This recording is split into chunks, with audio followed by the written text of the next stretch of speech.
একটি যুদ্ধ যা মানব ইতিহাসের সবচেয়ে বিধ্বংসী যুদ্ধ হিসেবে পরিচিত, যেখানে কোটি কোটি মানুষ হারিয়েছে তাদের জীবন, যেখানে সারা বিশ্ব স্তব্ধ হয়ে পড়েছিল, যেখানে জগৎ বদলে গিয়েছিল চিরতরে, যা শুরু হয়েছিল এক ছোট্ট গণ্ডি থেকে কিন্তু ছড়িয়ে পড়েছিল চারদিকে এবং দেখা দিয়েছিল অমানবিকতার এক নতুন অধ্যায়।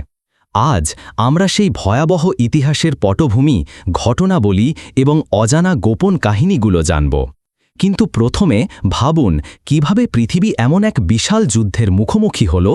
১৯২৯ সালের ১ম সেপ্টেম্বর জার্মানির নাজি বাহিনী পোল্যান্ডে আক্রমণ করল। এই ঘটনাই ছিল দ্বিতীয় বিশ্বযুদ্ধের সূচনা। একই মাসে দুটি প্রধান দেশ, ইংল্যান্ড ও ফ্রান্স, জার্মানির বিরুদ্ধে যুদ্ধ ঘোষণা করল। এই ছোট আক্রমণ বিশ্বকে নিয়ে গেল এক ভয়াবহ সংঘাতের দিকে। পরে একের পর দেশ যুদ্ধের মাঠে ঝাঁপিয়ে পড়ল, ইউরোপ, এশিয়া, আফ্রিকা এবং আরও অনেক এলাকা। জার্মানির ব্লিটজক্রিগ অর্থাৎ বজ্র আক্রমণ কৌশল যুদ্ধকে এক নতুন মাত্রা দিয়েছিল। এই কৌশলে তারা খুব দ্রুত শত্রুর এলাকা দখল করত। ১৯৪০ সালে জার্মানি, ফ্রান্স, নরওয়ে, ডেনমার্ক সহ একের পর দেশ দখল করে মাত্র কয়েক মাসের মধ্যে। অন্যদিকে প্যাসিফিক অঞ্চলে জাপান দ্রুত বড় বড় দ্বীপপুঞ্জ দখল করতে শুরু করল। যুদ্ধ শুধু সামরিক ময়দানে সীমাবদ্ধ ছিল না, এটা ছিল শহর ধ্বংস, সাধারণ মানুষের উপর অমানবিক অত্যাচার। লগত ৬ বিলিয়ন ইহুদি এখানে নির্মমভাবে হত্যা করা হয়েছিল। এই হত্যাকাণ্ডকে বলা হয় হলোকাস্ট, মানব ইতিহাসের এক কালো অধ্যায়। ১৯৪১ সালের ৭ই ডিসেম্বর জাপান পার্ল হারবার আক্রমণ করল। এই আক্রমণের ফলে আমেরিকা যুদ্ধের মধ্যে প্রবেশ করল।